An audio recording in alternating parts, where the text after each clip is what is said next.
ফিলিস্তিনের শিশু বাচ্চারা আজকে কাঁদে, আর আমেরিকার বিশ্ব মানবতা হাসে।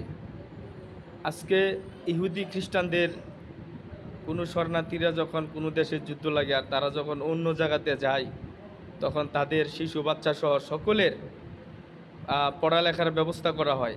আর সিরিয়াতে মাঝখানে যুদ্ধ লেগেছিল, আর ইউরোপ কান্ট্রিতে অন্য অন্য দেশে যখন তারা পাড়ি জমায়, তখন তাদেরকে ঢুকতে দেওয়া হয় না।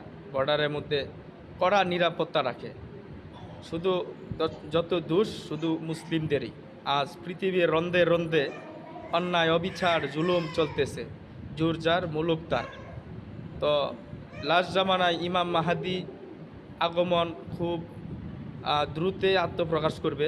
কেন আত্মপ্রকাশ করবে লাস্ট জামানায়? কারণ পৃথিবীর রন্ধে রন্ধে এখন জুলুম আর অত্যাচার এগুলো চলতেছে, মিথ্যা এগুলো চলতেছে। মানুষের ইমান আমল এগুলো সব আস্তে আস্তে শেষ হয়ে যাচ্ছে। কোথায় মানুষ দিনদার অবস্থায় চলবে বা নেক কাজ করবে, আমলে সলিহা করবে, এগুলো মানুষ করতেছে না। আজ পৃথিবীতে 200 কোটি মুসলমান, 80 লক্ষ ইহুদির সাথে পারতেছে না। আমরা শুধু খালি কথায় বলি যে আবাবিল পাখি দাও। এটা কিভাবে সম্ভব ভাই? আবাবিল পাখি এসে যখন দেখবে যে 200 কোটি মুসলমান 80 লক্ষ ইহুদির সাথে পারছে না, তখন তো সবার আগে এই মুসলিমদেরকে আগে পাথর মারবে।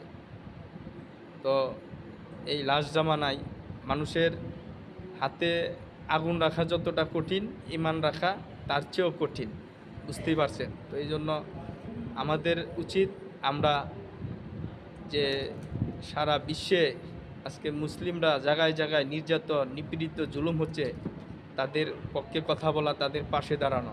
মুসলিম বিশ্ব নেতারা তারা কি করে আমরা জানি না। আজকে এই সৌদি আরব, মধ্যপ্রাচ্যের যে আরব দেশ এবং অন্য অন্য দেশের যে মুসলিম নেতারা আছেন, সকলে ঐক্য হয়ে তারা যদি আজকে ব্যবস্থা নিতেন তাহলে হতো।